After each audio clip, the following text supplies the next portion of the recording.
Most people think the first $100,000 is the hardest part. And they're not wrong. It forces you to change how you spend, how you think, how you live. You have to say no to things you want. You have to build discipline from nothing.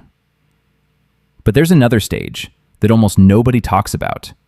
And honestly, it feels worse. It's the stage where you're doing everything right.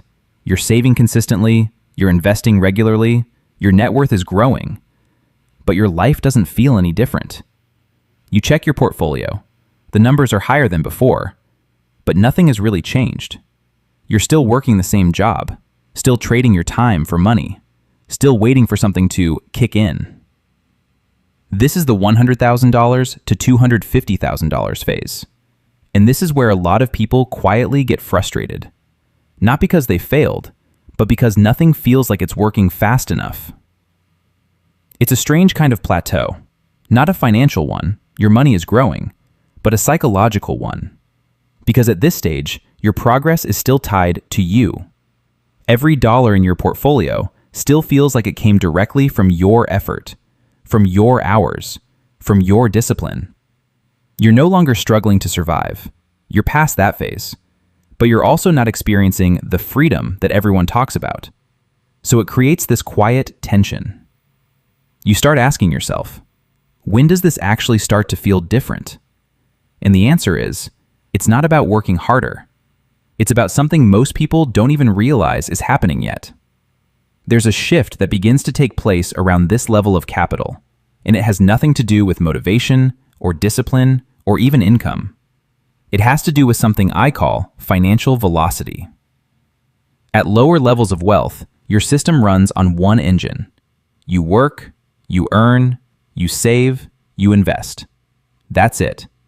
Your portfolio grows, but it grows because you're feeding it. Take your hands off the wheel, it slows down immediately. That's why the early stage feels so heavy, because every bit of progress depends on your effort. Your money isn't doing much yet. You are. But as your portfolio gets larger, something subtle starts to change. Your capital begins to generate returns that actually matter. Not a few $100s, not something you ignore, something noticeable. Something that starts to feel like momentum. This is where financial velocity begins. It's the point where your money is no longer just sitting there. It's starting to move on its own. And as you approach $250,000, this shift becomes impossible to ignore. Because now, your capital starts working almost as hard as you do. At a 7% return, $250,000 generates about $17,500 a year. Think about that for a second. That's not small anymore. That's not pocket change.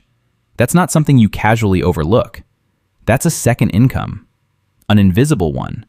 One that shows up whether you work harder or not, whether you get a raise or not, whether you feel motivated or not.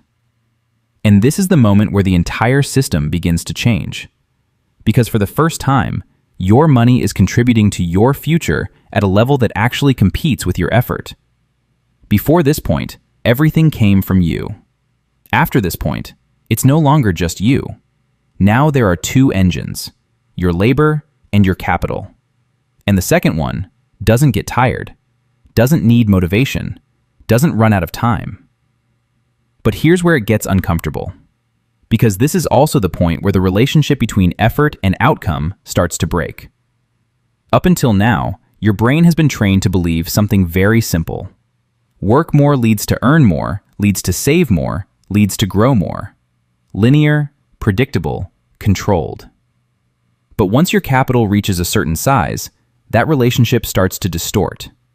You might have a month where you save aggressively, cut expenses, do everything right, and your portfolio barely moves. Then another month, you do nothing different, and your net worth jumps by thousands. Not because of you, but because of the market. This is where things start to feel disorienting, because your financial life is no longer fully tied to your behavior. There's now a second force at play, an invisible one, and you don't control it the same way. You can't work harder to make the market go up. You can't try harder to increase returns. So the game changes, and this is where a lot of people struggle, because they're still thinking like workers, in a system that's starting to reward them like owners. They're still trying to push, in a phase where the system is beginning to pull. And if you don't understand this shift, this phase feels confusing. It feels slow, even when it's actually accelerating. It feels uncertain, even when the math is finally starting to work in your favor. The shift is subtle, but it's powerful. Once you've crossed the $250,000 mark, the system you've built with your money starts to function with more independence. It's no longer just a passive container for your savings. Now, it's actively working on its own, as a self-sustaining engine. But let's break down why this is so important. If you're earning $250,000, you're likely able to save a portion of your salary each year. But what happens when your capital starts to match that savings? That's where the magic happens. At this point, your portfolio is not only supporting your financial growth, it's driving it. It's contributing at a rate that matches, or even exceeds, what you're putting in yourself.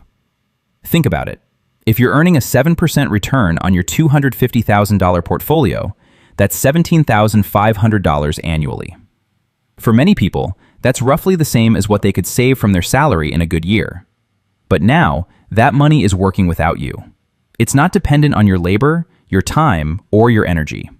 And while this can feel like a magical moment where wealth starts to grow without your direct input, it's not always immediate. It's still slow at first, but it's working, growing, compounding. And that's the key, compounding. At this level, time becomes your ally. At lower levels of wealth, time felt like an enemy. It was hard to see the returns build. It felt like every dollar was just a small drop in an ocean. But once you hit $250,000, time starts to amplify your wealth. It's no longer just about new contributions. It's about the existing money doing more of the work. And that's when the compound interest effect really starts to kick in. This is why the $250,000 threshold is so important. It marks the moment when your portfolio's growth starts to feel real. Before that, growth came from your personal effort. But now, growth is coming from both your effort and your portfolio's performance. You're not just saving, you're investing in a self-sustaining system. And that system is slowly beginning to operate on its own.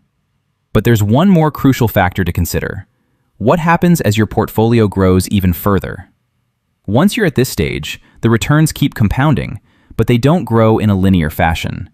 The larger your portfolio, the more powerful compounding becomes. You see this when you start making more strategic moves, like tax loss harvesting or rebalancing your portfolio for better efficiency. Now, at $250,000, you start seeing meaningful shifts. The system becomes more efficient. It operates with a greater level of precision and sustainability. And this is where the whole game changes. Your portfolio is no longer a savings account. It's a strategic asset that operates independently of you. It's not about earning more or saving more. It's about letting the system do its job and allowing your wealth to grow with less effort. This is the moment when you stop feeling like a worker and start realizing you're an owner, not just of the assets in your portfolio, but of the system itself. And this is the key. You don't have to push anymore. You don't have to fight for every dollar. You've built the system, and now it's working for you. And this shift, from the active accumulation phase to the self-sustaining phase, is the one that sets the stage for the next level of wealth. So, while it may seem like nothing's changing at first, trust in the system. Trust in the process. Because once your portfolio hits this tipping point, the rest of the journey is far easier. And that's when the real compounding starts. You're no longer just building wealth. You're letting wealth build itself. And that's where the magic happens.